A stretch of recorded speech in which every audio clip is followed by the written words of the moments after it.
La réalité avec la dépression, c'est qu'on peut se retrouver avec du rejet et de la remise en question et c'est dur à gérer au quotidien.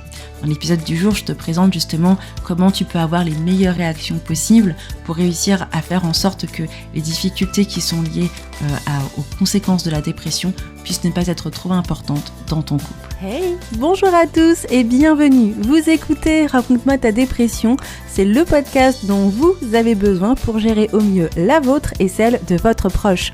Moi, c'est Manuela et je suis coach pour dépressifs et pour proches de dépressifs. Après dépression, rechute et tout ce qui va avec, j'ai décidé de faire en sorte de pouvoir apporter aux personnes qui en souffrent directement ou indirectement je dis bien tous les conseils que j'aurais aimé avoir pour mieux gérer la mienne.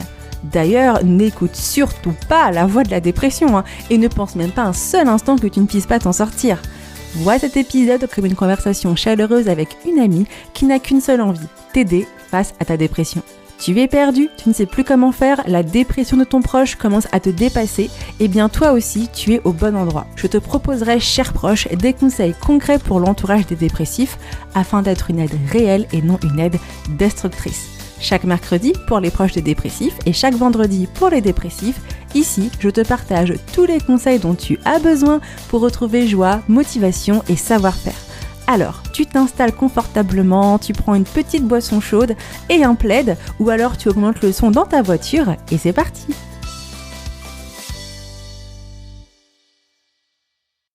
Bienvenue à toi sur ce tout nouvel épisode du podcast et j'espère que tu vas bien, cher proche. Je suis vraiment contente de te retrouver pour un nouvel épisode de podcast qui est dédié aux couples touchés par la dépression.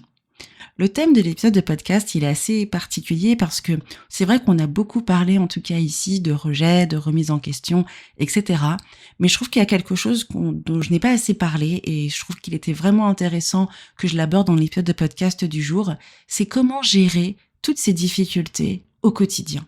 Parce qu'en fait, le rejet, la remise en question, etc., c'est vraiment un trio gagnant, quoi. C'est-à-dire que c'est vraiment un truc qui est pas forcément facile à vivre. C'est une épreuve vraiment pour les couples. Moi, je le sais parce que j'aime beaucoup le dire aujourd'hui. J'ai pas de tabou, mais moi, ça a été mon trio complexe quand je me suis retrouvée en dépression.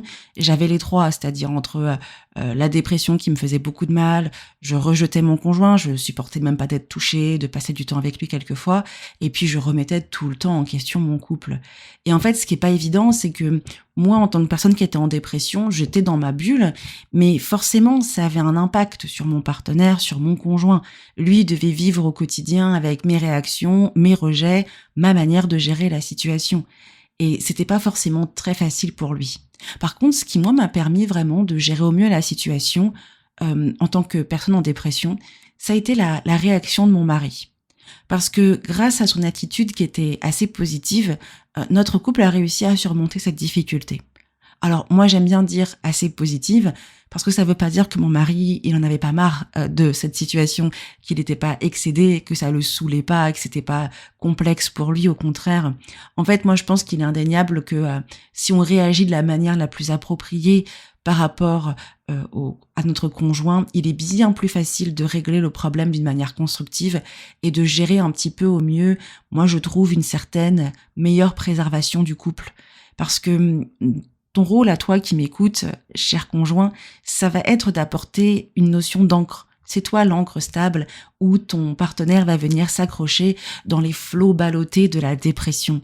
Et si toi tu sais où est-ce que tu es positionné, si tu sais comment être par rapport à la situation avec ton conjoint, mais par conséquent, cela va avoir comme but de limiter un petit peu les ruptures possibles, ça va permettre de se comprendre mieux et d'éviter de rentrer de ce que moi je trouve dans les dommages collatéraux complexes de la dépression.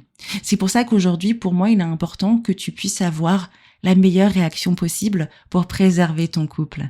Parce que tu vas pouvoir en fait savoir comment bien réagir, cela va avoir un impact sur toi. Mais pas forcément pour sauver ton couple, ça va être très bien aussi pour ta santé mentale. Car si tu sais comment réagir, si tu sais comment mettre en place les bonnes choses, eh bien c'est plus facile à gérer, n'est-ce pas ? Donc c'est pour ça que j'avais vraiment envie de t'apprendre à gérer au mieux dans la vie de tous les jours ces 3 difficultés, dépression, rejet, remise en question, qui sont liées à ton conjoint.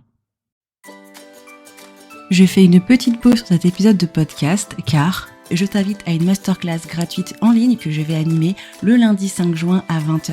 Le thème, 5 erreurs qui peuvent mettre en péril votre couple touché par la dépression. Je vais donc te présenter les 5 erreurs les plus fréquentes à éviter dans ton couple qui est confronté par la dépression et par quoi les remplacer. Au programme, des conseils concrets, savoir comment gérer cette nouvelle personne que tu as en face de toi, gérer le rejet, les remises en question et la perte de sentiments, avec des conseils applicables de suite. Je t'invite sincèrement à venir car on pourra se voir en vrai, je pourrai te partager mes propres conseils par rapport à ta propre situation et on passera un moment vraiment intéressant pour te permettre d'avoir un couple bien plus stable par rapport à l'épreuve de la dépression. Le lien d'inscription est disponible dans les notes de cet épisode où il te faut tout simplement aller sur le site www.mydépression.com/masterclass. Tu ne peux pas être présent, tu pourras avoir néanmoins accès au replay si tu es inscrit à la masterclass. J'ai vraiment hâte d'avoir ce moment in real life avec toi. Allez, je te laisse à ton épisode de podcast.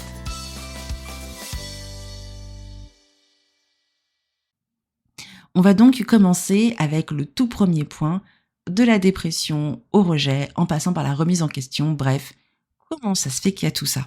C'est vrai que c'est quelque chose que moi, j'ai beaucoup expliqué, mais je trouve que j'ai oublié de mettre en évidence des points importants. La dépression, je trouve qu'elle offre une meilleure compréhension aussi bien du rejet que de la remise en question, en prenant le temps de s'asseoir sur les symptômes et sur la manière dont elle va s'appliquer. En fait, si tu veux, il va être important, si tu souhaites prendre des notes, moi je t'invite à les prendre, mais t'inquiète pas, il y a les notes de ce podcast qui sont disponibles sur mon blog, le lien des notes est tout simplement dans les notes des épisodes de podcast. C'est qu'en fait, si tu prends chaque symptôme, tu vas comprendre ton partenaire, tu vas savoir pourquoi est-ce qu'il agit ainsi. Et donc du coup, ça va te permettre à toi de moins paniquer, d'être plus apaisé et de savoir « je maîtrise la situation ». Quels sont donc du coup ces symptômes qui viennent balancer tout ça ? On va en parler, on va prendre 4. Sache qu'il y a à peu près 15 symptômes de la dépression, mais je trouve que ces 4-là mettent en évidence encore plus pourquoi ton partenaire se retrouve dans cette situation au quotidien. On va voir le tout premier symptôme qui va être la perte d'intérêt et d'énergie, qui va être l'apathie. Alors, la dépression, elle va entraîner en fait une perte d'intérêt pour les activités quotidiennes, pour les choses de la vie de tous les jours, y compris les activités partagées en couple. C'est-à-dire que ce qui va se passer, c'est que ton conjoint, lui, il va se retrouver fatigué, épuisé, pas avoir envie de faire grand-chose. Et donc, du coup, tu vas te retrouver, toi, avec une dynamique de couple qui était déjà présente, dans le sens que vous faisiez des activités ensemble, vous vous appeliez, etc. Et puis, au bout d'un moment, en fait, tu réalises que ton conjoint, lui, il est plus moteur là-dedans. Il a plus vraiment envie. Il a tout simplement plus l'énergie nécessaire pour participer pleinement, en fait, à ces moments à deux. Et ça, c'est assez frustrant, parce que tu te retrouves avec quelqu'un qui a l'air de ne pas avoir de bonne volonté.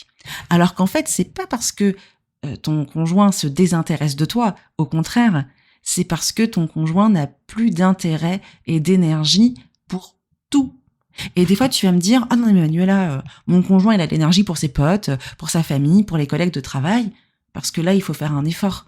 Parce que les autres ne sont pas le même impact que toi. C'est pas que tu n'as pas de respect ou que tu n'as pas l'affection qui t'est due, c'est parce que il est plus facile de faire un effort de 5 à 10 minutes ou de toute une journée que de faire un effort en fait avec son partenaire. Au contraire, c'est surtout le fait que par rapport à ton à toi-même, ton conjoint, lui, avec toi, il peut être lui-même. Et forcément, tu vas demander bien plus de choses, bien plus d'affection, c'est comme ça dans un couple, que d'autres personnes. Donc du coup, la perte d'intérêt et d'énergie explique la remise en question et le rejet. On va voir en deuxième point l'isolement émotionnel. En fait, c'est un aspect qui est souvent oublié de la dépression. C'est le fait que la dépression, elle va déclencher une certaine diminution de l'expression émotionnelle. C'est-à-dire que ton conjoint, il va avoir du mal à exprimer des choses. C'est-à-dire qu'il va se sentir submergé par ses sentiments, ses émotions, la tristesse, le désespoir, le vide, cette notion de brouillard. Par conséquent, il va avoir du mal à te communiquer ses émotions parce qu'il les comprend pas lui-même.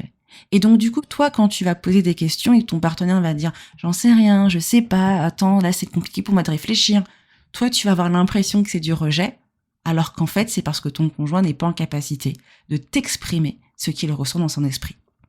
On va avoir le troisième point qui va être le sentiment de culpabilité ou d'inutilité. En fait, si tu veux, quand on est en dépression, on ressent vraiment un sentiment de culpabilité très très très intense. Et on est très dur envers nous-mêmes. Et en fait, si tu veux, on peut se percevoir comme un fardeau, comme pas être capable, comme ne même pas estimer mériter un amour ou le soutien de notre partenaire. Ou alors on peut se dire que du coup, on va se replier sur nous-mêmes pour protéger le partenaire. En fait, avec le fait d'avoir de la culpabilité parce que on te fait vivre un horreur, souvent on se dit vaut mieux que je me casse. Comme ça, tu seras pas malheureux ou malheureuse. Et on va avoir le 4e symptôme qui va être lié aux difficultés d'exprimer ses besoins. Ça va un peu avec l'isolement émotionnel. En fait, on a tellement une baisse d'estime de soi qu'on a une croyance selon laquelle les besoins personnels sont insignifiants. Par conséquent, il est un peu plus difficile pour une personne en dépression de demander de l'aide ou d'exprimer ses besoins parce que du coup, on va se retrouver dans la situation où on a un petit peu honte de nos besoins. Et toi, tu peux le retrouver comme une expression de rejet ou de désintérêt envers toi. Ton conjoint ne te partage plus rien, et ça, c'est pas forcément quelque chose de facile à vivre au quotidien. En fait, avec ces symptômes de la dépression, ton partenaire a tous les gestes du rejet ou de la remise en question. Et donc, du coup, toi, tu vas te retrouver dans la situation où tu voudras prouver à ton partenaire que non, que nenni, ce n'est pas vrai. Sauf qu'en fait, c'est pas qu'il le fait parce que voilà, il remet tout en question. C'est parce qu'il le fait de manière instinctive à cause de la dépression. Et donc, dans tous ces aspects, dans ce quotidien, dans toutes les actions que tu vas avoir avec ton partenaire, tant que le thérapeute n'est pas bien mis en place, le traitement, etc., il aura une attitude de rejet. Et du coup, c'est pour ça qu'en fait, il est important que toi, tu puisses savoir quelle est ta réaction par rapport à cela pour te permettre de prendre le recul nécessaire. Nous arrivons du coup sur ce 2e point parce que la question que j'ai envie de te poser, c'est comment vis-tu la dépression de ton partenaire ? Comment vis-tu son rejet ou sa remise en question de ton conjoint ? Parce qu'en fait, ce qui va se passer, c'est que dans toutes ces actions de tous les jours, ton partenaire va avoir des actions de rejet et de remise en question. C'est instinctif avec la dépression. Et du coup, la réalité, c'est est-ce que toi, tu arrives à gérer tout cela ? Bien sûr qu'il n'est pas évident de contrôler ses réactions face à une épreuve aussi complexe. Et en fait, c'est ça qui va être intéressant, c'est que avec l'attitude que va avoir ton partenaire, toi, tu vas avoir une réaction. Et connaître ta réaction te permet de savoir en fait qu'est-ce qui est difficile pour toi. En effet, l'objectif ici, c'est de pouvoir mettre en avant les réactions qui peuvent, d'une certaine manière, montrer un quiproquo que tu n'as pas très bien compris. Ou alors, du coup, peut montrer à ton conjoint que tu n'es pas présent assez pour lui. Et du coup, accentuer le rejet. Et c'est là où on va se retrouver avec un problème. Alors, bien sûr, moi, je te demande pas de contrôler tes réactions, c'est pas ce que je dis. Mais que si tu comprends les réactions que tu peux avoir, en mettant en place des bonnes actions sur ces réactions, tu pourras gérer plus facilement le rejet et les remises en question qui, elles, sont là tous les jours. Il y a souvent 3 aspects assez particuliers qui vont se positionner quand notre partenaire va avoir ces situations-là, quand notre conjoint va avoir cette notion de rejet, de remise en question. Il y a 3 réactions souvent qui viennent tout de suite et qui du coup peuvent un petit peu faire du mal au couple. La première réaction, c'est de toucher les insécurités. Par exemple, tu vas te retrouver avec ton partenaire qui te dit « voilà, j'ai envie de me tirer ». Il est plus facile de paniquer parce que notre partenaire nous dit ça quand on a souvent une crainte du rejet ou de l'abandon ou qu'on est anxieux. Alors bien sûr, on est d'accord que ici, on n'est pas là pour te permettre d'arrêter d'être dans l'anxiété. C'est qu'en fait, souvent, ce que moi je vois en tant que thérapeute, c'est que quand on a cette anxiété ou cette peur du rejet ou peur de l'abandon, eh bien du coup, on devient un peu étouffant sur le partenaire. On devient même des fois accusateur. Est-ce qu'il y a un 3e joueur dans l'histoire ? Est-ce qu'il y a une autre femme ? Est-ce qu'il y a un autre mec ? Mais pourquoi tu ne m'aimes pas ? Pourquoi tu devrais m'aimer ? Et puis on devient on est un peu trop derrière. Et l'autre dit, mais attends, tu m'étouffes parce que moi je ne peux te apporter qu'aucune réponse. Et toi tu es derrière en disant, réponds-moi si tu m'aimes. Ça c'est souvent une réaction qui peut vraiment faire un petit peu de mal au couple. Et c'est pour ça qu'il faut travailler sur ces insécurités. On verra ça juste après. Ensuite, on a la 2e chose qui est la méconnaissance de la dépression. Souvent, les premières réactions face à la dépression ne sont pas les bonnes. Ainsi, souvent, au lieu de rassurer son conjoint, on cherche à se rassurer soi-même en disant « non, il n'y a pas de problème dans notre couple et ça ne va pas du tout, c'est pas ça le problème » et on n'écoute pas la personne.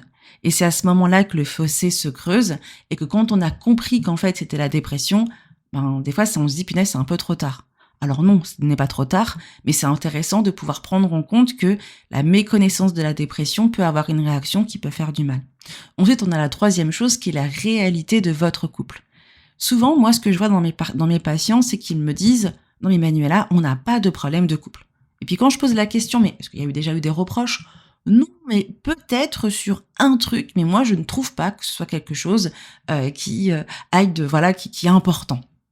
Alors quand j'entends ça, moi je dis mais en fait c'est important pour ton conjoint. Même s'il trouve que c'est nul parce que tu ne ranges pas correctement tes chaussettes et que toi tu ne trouves que ce n'est pas un motif de séparation, n'empêche que ça peut être quelque chose que ton partenaire lui en a un petit peu marre. La dépression, elle n'invente pas des choses non plus. Elle peut mettre des choses en exergue, mais elle va pas inventer. En fait, souvent, elle met en lumière les difficultés. Du coup, ce qui va être important pour toi, ça va être de comprendre ce que ton proche te dit, et pas forcément de le dire « c'est pas grave », mais par contre de mettre en place des solutions. C'est vrai que le tableau peut sembler un peu sombre à tes yeux, ou un sentiment de culpabilité peut subvenir avec ce que j'ai dit. Mais en fait, faut pas que tu t'inquiètes. Parce que pour moi, si on est conscient qu'on peut avoir ce genre de réaction, ça permet de l'expliquer au partenaire qui, lui, est dans tous les sens à cause de la dépression. Et parce que dans ton quotidien, toi, tu vas devoir aussi gérer cette situation, lui aussi, il va devoir te gérer toi. Parce que c'est ça, en fait, qui est intéressant, c'est que ton partenaire est en dépression, il a du rejet, de la remise en question, de l'apathie, toi, tu te retrouves à devoir réagir, et ton conjoint doit savoir comment toi, tu réagis. Et que si chacun sait quelles sont les réactions, les peurs que ça engendre, ça permet de solidifier le couple, parce qu'on sait ce que chacun a peur, et du coup, on sera pas en mode « ouais, tu m'accuses, ouais, en fait, t'es pas là, ouais, c'est pas ceci, c'est « ah oui, c'est vrai, c'est pas facile pour toi ». Et si tous les deux, on a ce même discours, on arrive à gérer le quotidien, en fait. Et donc, c'est là qu'on arrive sur notre troisième point. Comment avoir les bonnes réactions dans son couple. L'une des premières choses à faire, moi je trouve, l'une des premières choses à faire, c'est de parler avec son partenaire de ce qui se passe. Il faut parler des problèmes que l'on reçoit, il faut parler de la situation et de nos réactions. Et de dire peut-être, moi je suis un petit peu anxieuse de base, de nature, et donc du coup le fait que peut-être que toi tu te mettes avec un rejet, moi ça me stresse et je peux paraître étouffant ou étouffante, je m'en excuse. Moi souvent c'est ce que j'aime faire à mes patients, et je peux te jurer qu'à 99,9%, ça marche. Le partenaire souvent va se rendre compte que l'autre n'est pas plein de mauvaises intentions, mais qu'il a ses propres réactions. Alors oui, un dépressif va tout simplement toujours aussi sortir la case de la culpabilité, mais au moins pour le quotidien, chacun sait pourquoi est-ce qu'on réagit comme ça, et donc du coup on peut prendre le recul nécessaire pour changer ses réactions. C'est là où on est un couple, c'est là où on est une équipe. Et c'est là où c'est vraiment top parce que cette conversation permet d'apaiser les choses, de dire j'ai pas forcément bien vu au début, j'ai pas forcément bien fait les choses à tel ou tel moment, et peut-être que toi non plus, avec certaines réactions, mais du coup maintenant on est ensemble et on fait en sorte que ça se passe bien. Et c'est ça qui est vraiment top. Pour vraiment réussir aussi à avoir les bonnes réactions, je pense qu'il faut mettre en place les 4 points suivants. La première, c'est d'avoir une bonne connaissance de la dépression. Plus tu comprendras comment ton partenaire fonctionne avec la dépression, plus ce sera facile pour toi de savoir en fait gérer la dépression et ses subtilités. Tu seras vraiment en mesure de mieux comprendre les actions de ton conjoint et tu pourras vraiment réussir à gérer au mieux la situation dans ta vie de tous les jours. Mon conjoint a pas bien dormi, du coup il est exécrable. Tiens, ça je me rappelle, donc je rentre pas dans mais pourquoi tu me rejettes, pourquoi tu n'es pas là, parce que je sais que tu fonctionnes comme ça. Avoir cette connaissance permet vraiment aussi de créer une base solide dans la relation, car tu sais pourquoi ton partenaire a telle ou telle réaction. L'une des deuxièmes choses à faire, comme je disais dans la première qu'il fallait communiquer, c'est d'écouter son conjoint. La souffrance qui est liée à la dépression est très très intense, et du coup le fait d'offrir une écoute attentive donne l'opportunité à ton conjoint de s'exprimer. On va se rappeler de l'isolement émotionnel, on va se rappeler de l'incapacité aussi à partager ses émotions, le fait de pouvoir avoir un lieu safe dans son couple où on peut exprimer les choses est un moyen de soulager aussi une partie du fardeau émotionnel qui est associé à la dépression. Si tu prends donc le temps d'écouter ton conjoint, tu verras que du coup cela va te permettre de comprendre un petit peu ce qui se passe. Ça va faire aussi te permettre de ne pas te concentrer uniquement sur la dynamique de votre couple, mais te concentrer sur cette personne et voir que quand il sera mieux, il pourra se réimpliquer à fond dans le couple. Et que pour le moment, votre couple n'est pas la priorité, c'est sa santé mentale. Et tu vois, quand tu vas te rendre compte que le couple n'est pas la priorité, ben, tu vas pas essayer de forcer les choses. Vous allez vous concentrer sur comment sortir de la dépression et tout se remettra tranquillement au bon endroit. Et c'est là où c'est intéressant. Le troisième point, ça va être de mettre en lumière tes insécurités, tes peurs et tes anciens traumas. C'est le moment de prendre le temps d'explorer un petit peu les causes profondes de tes insécurités quand ton partenaire te parle, de rejet. Si toi, tu commences à sentir que deviens étouffant, que tu as la peur du rejet ou de l'abandon, c'est le moment peut-être de travailler, de rentrer dans un travail spécifique pour travailler sur ces aspects. Par exemple, de commencer une thérapie. La thérapie, c'est pas parce qu'on a un problème, mais c'est pour nous permettre en fait de gérer au mieux ce qu'on a vécu dans notre vie. Parler de ses insécurités aussi avec son partenaire, c'est important. Si tu en parles avec ton conjoint, ça lui permettra aussi de comprendre tes réactions, comme je te l'ai dit tout à l'heure. Et même s'il y a un sentiment de culpabilité qui va se mettre, je l'ai redit, mais je le redis encore, n'hésite jamais à t'exprimer. Plus tu parleras, plus vous vous comprendrez et plus la communication sera vraiment le ciment de votre couple.